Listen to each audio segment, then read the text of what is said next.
All right, welcome to the pod. We're presented by WinBet. Betting is a team sport. Bet together at WinBet. Eric Allen joined by Brant. Boyer, what's this experience been like here down in Mobile, Alabama? The Senior Bowl coaching for the first time. It's awesome. I think that it's a great opportunity for these young men that have worked so hard to get here all their lives, and they finally get a chance to practice and try to make themselves some money this week, and you really get to know the kids really well here, and it's pretty exciting to get to do that instead of just watching them on tape all the time. You're a veteran coach, so give it to me honestly. When you heard, hey man, no vacation right now, you guys got to go down to Alabama, what's your first thought? I absolutely loved it. Yeah? Loved the idea. No, obviously, it was our vacation, but once you get here, it's what you do anyway. And so I really had a good time this week, getting to know all these kids, and you see how they work, you see how they process information, and I think it's a really, really good thing to do. It's kind of the overlooked aspect of football as a whole, but the Senior Bowl specifically, as far as special teams is concerned, because people are evaluating what these guys can do on offense and defense, but special teams is going to be so huge for these guys, because not all of them are going to be first, second, third round picks. They're going to be fighting to make a roster. Yeah, I think one of the main things we say all the time is like, this can change your career. This is the difference in you getting a jersey on Sunday a lot of times during the league, or during the season. And it's also a chance for them to make a roster just by doing this. And what these kids don't understand when they come out, half of them haven't had to play special teams before. So if you're a 3-4-5 receiver, you're a 3-4-5 corner, you're number 3-4 safety, whatever you are, you've got to play special teams, because out of the roster of 53, you only have, you have the game day limit, and you have 22 starters, and then you have another, 15, 20 D linemen, an offensive lineman.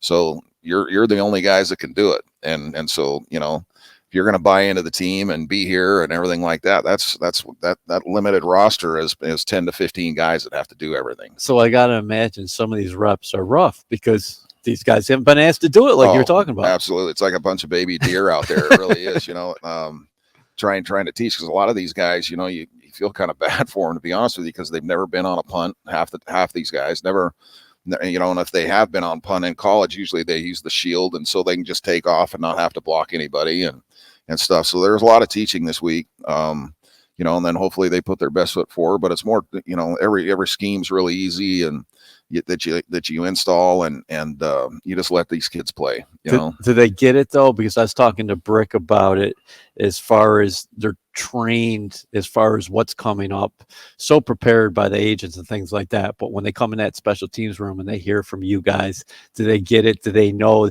that, hey, listen, this might be make or break as far as me being a pro? Well, we gave them some examples of some guys that have made a heck of a lot of money just doing that, not playing any offense, not playing any defense. And, it's interesting to see the whole room when you're installing stuff. Do the guys, do they take notes? Do they, pay attention? Do they answer questions that you ask them? And it's really good to see it as a coach, because you know what you're going to get if you draft that kid. So who do you use as an example? I use Slater. Did you? Yeah, because he's done such a good job, and he's played so long, and he hasn't had many reps and on offense and stuff like that. But he is the ultimate professional, in my opinion, that does whatever the team asks him to, and he's bought into his role a long time ago, and he's excelled at it. Been one of the best for years and years. What have you appreciated most about Slater's career?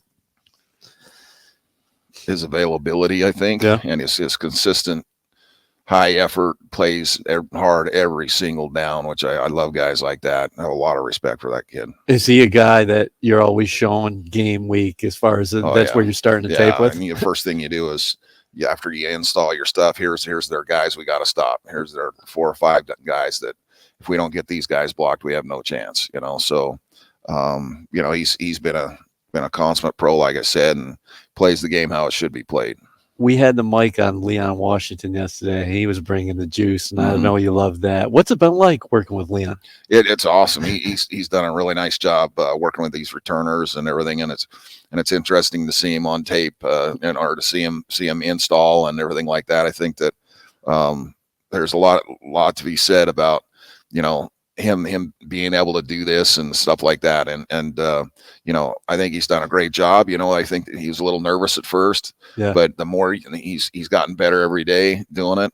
I think he's done a pretty nice job. How cool are the elevations across the board? I mean, you're used to being at the front of the room, but taking that step back and letting the guys on the staff get different No, opportunities. I think it's an awesome opportunity for everybody. And you can see the energy from the guys, and they're bringing the juice all the time. You see how they get more comfortable a little bit each day being up in front of the room. And a lot of times I think that, you always want to be in that spot, right? But I don't think that people understand how much work is involved in that. All the depth chart changes and all have to get together in a short amount of time after practice, and then you're up in front of everybody installing, and you're grading the tape with them and stuff like that. It's a ton of work, but they've handled it well. I thought they did a nice job this week. WynnBET is now live in New Jersey, and they're bringing the excitement of Wynn Las Vegas to online sports betting. Get in on all your favorite teams, players, and sports, from boosted parlays to live in-game odds on every major sport. They have what you need to win. Sign up today to receive a special offer, risk-free $500 sports bet. Download the WynnBET app now or visit wynnbet.com to start winning. WynnBET, an official sportsbook and gaming partner of the New York Jets. Offer subject to change. Terms and conditions at wynnbet.com. Must be 21 or older and present in New Jersey. If you or someone you know has a gambling problem, call 1-800-270-7117. It's a select fraternity. When you get around other special teams coaches, what do you guys talk about? Because like you just mentioned, the roster overhaul on a special teams unit, you can't compare it to anything else. No, nothing close. And I think last year we had 60 something guys on IR or something like that. And the youngest group, I think in football, actually, I think are real close.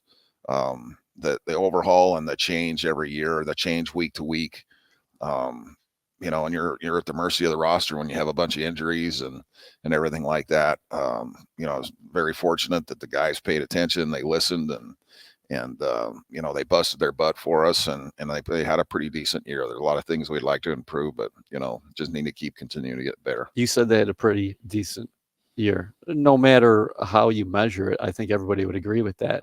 What do you look at in terms of stats, special teams wise? Because there's different rankings out there. Yeah, to be honest with you, I try not to pay attention during the season. I'll take a look around week 10 or so, see where we're at.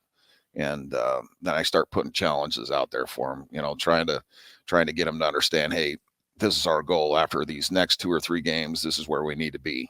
All right. After those 3 games, this is where we need to be here, and try to put little nuggets out there for them so they understand that, it's going to not only help the team, but it's going to better themselves. And they did a really nice job buying in. And once you get closer, you start inching into the number 10 spot. Then, okay, now it's number 6 by 3 weeks from now. All right, now it's number 1, right. Let's not just be 3 or 4. Let's try to get that number 1 spot. And they've done a really nice job.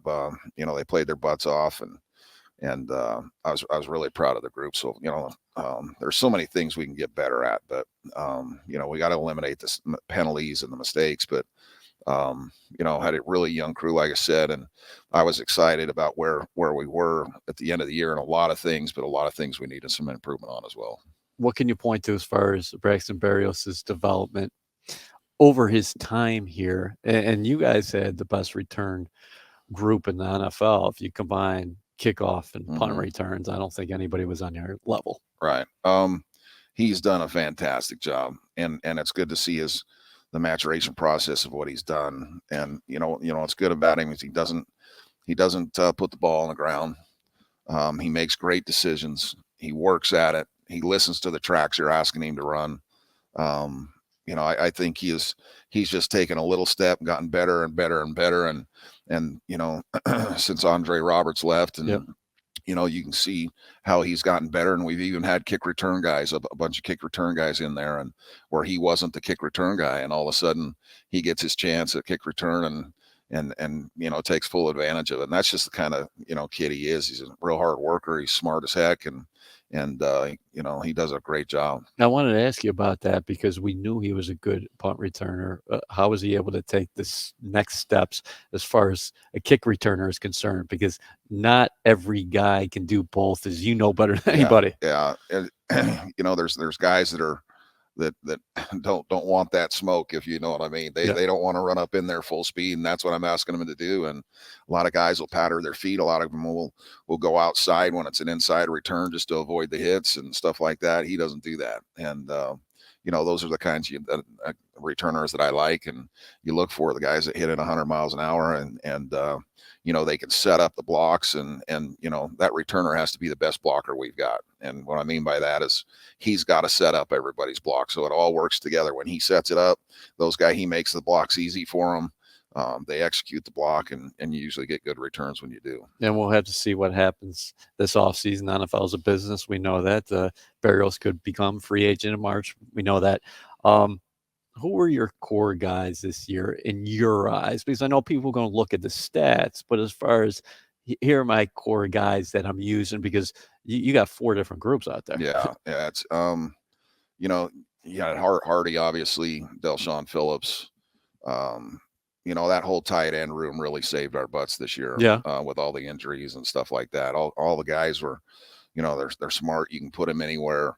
They play multiple positions all the time, and those guys are really good guys. Bodden came in and did a heck of a job. Really Former quarterback. Yeah, and an awesome kid, smart, comes in, works as hard as anybody, comes in for extra tape all the time, and all the gunners. And I mean, we had a lot of people play. I don't know the exact number, but all the guys came in and bought in, did a really, really nice job. Guidry and all those guys that were on pump pressure, and giving Barrios time, and I mean, there's too many to name, obviously, but they all did a pretty nice job. How unique is Hardy in terms of his approach, his mentality? He's got the dog that you look for. He plays his butt off, and that's, like I said, I keep saying it over and over, but that is the kind of guy that I want. And he took a leadership role, which I asked him to take when he got here. He bought into that. Teammates voted him captain, and that's an important position on this team. It's interesting. You said you asked him to take a leadership role. Seems like he's not only stepping up in your room, but he's a guy who doesn't mind talking to the entire locker room. Right. Yeah, he did a nice job. He works when we're asking him to go. I'll give you an example. When we're asking him to go on a Wednesday and everybody's sore and everything like that, and I'll ask him to cover 15, and he'll cover the entire way, and like a game rep, and he wants to do that every week, and that's a sign of being a good leader, and your teammates respect the hell out of that. That's for sure. Set the tone for you guys. How about Eddie Pinheiro down the stretch? Didn't miss a field goal down the stretch. Yeah, he did a great job. He had the one low ball that we had blocked. But other than that, I'll tell you what, it's to see him come in and the situation that he was put in, and the weather he had to kick in and stuff, that wasn't easy. There was some windy games, and so I thought he did a heck of a job, and he's going to continue to get stronger and stronger, and coming off that injury and stuff like that, I thought he did a great job. What about Braden? Tough year at the beginning, right? Tough year at the beginning. And then you got to take a little while once you get back in the lineup to get your feet underneath you, right? He I think you can see when he just wasn't right at the very beginning when he came back. But every week he improved. Every week he was working his butt off. Every week he was doing extra drops and stuff at late, 8:30, 9 o'clock at night. He's doing it by himself, just because that's the kind of kid he is. And he made big improvements. I thought midway through the year, and especially late in the year, I thought he did a really nice job for us. And he's a punter, but he's a football player too. Yeah, he is. He'll tackle. He can throw. I think he's a really talented guy. What do you think about this staff as a whole? Because you've worked with different head coaches here during your tenure, and that speaks to who you are as a coach. Because Robert comes in, he keeps you on board as special teams coordinator. But what did you think about the group and how you guys maybe developed together? I thought the coaches did a hell of a job, to be honest with you. I think with all that, it's the same thing for special teams, offense and defense, with all those injuries and the young group that we had this year. I thought they did a fantastic job. Obviously, we didn't get enough wins, and hopefully that comes in the near future. I think everybody in the building's tired of losing. I know I am for sure. But you see the playoffs and you see all this stuff going on, and that's where we want to be. And we want to win the thing, and that's what we're here for. I think with the draft picks and the moves they'll make in free agency and things like that, I think you're going to see this team just get better and better and better. What goes on as far as you in terms of adjustments, as far as working with the new guy as Robert comes in and he puts his systems in place? I think you got to, really get to know Saul really well, and I have, and I'm grateful for that. Obviously happy for him to keep me here, and my kids didn't have to move and things like that and change schools and stuff. But I think he's done a really, really nice job implementing his plan. He's positive as hell. Guys really like him. He's consistent. He's himself.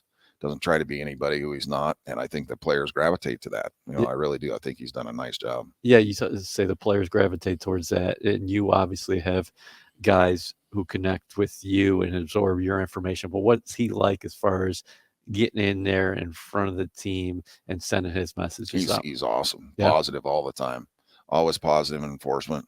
He'll get after you every now and then, but that's coaching. I think players in this league want to be coached, and as long as you don't get personal with them and they know that you give a damn about them, they'll play their butts off for you, and that's exactly what he's done. If I was a player, I'd love to play for a guy like him. Two final ones. How cool of an opportunity is this? You mentioned that you're going to be adding players in free agency and the draft, but the draft positioning after what you saw, what you guys did with that class last year, considering you have 2 top 10 picks, 4 in the top 38, 9 overall. Yeah, I think hopefully we hit on those, obviously, and last year's draft class was fantastic. I thought Joe and everybody upstairs did a great job, and I think it's an exciting place to be with the amount of money that you have in free agency and all these draft picks that we're going to have. Like I said, I think the foundation is being built. Is it there yet? No, but is it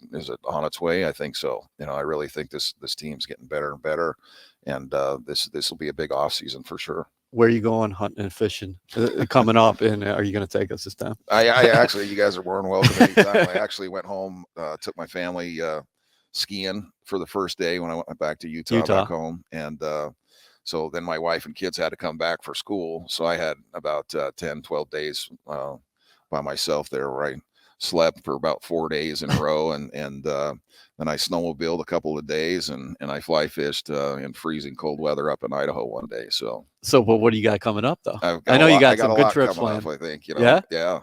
I've got a lot. The summer trip's always fun. We always go up into Wyoming and camp on the river and spend me and same 6 guys. We go every summer, and we just go from spot to spot and leave my camper right next to the river, and then we always come back and just tour different rivers every year. We go to one spot for a couple of days, and then we'll move a spot and go for 3 or 4 days, and then we'll pick a new river, and we do that every year. So it's a great time. It sounds peaceful. An opportunity to recharge. I want to do it. Floating down rivers and stuff. It's pretty hard to beat, sitting next to a fire next to the river, and that's the kind of stuff I like. Thanks, Brant. Enjoyed it. Anytime. WynnBET is now live in New Jersey, and they're bringing the excitement of Wynn Las Vegas to online sports betting. Get in on all your favorite teams, players, and sports, from boosted parlays to live in-game odds on every major sport. They have what you need to win. Sign up today to receive a special offer, risk-free $1,000 sports bet.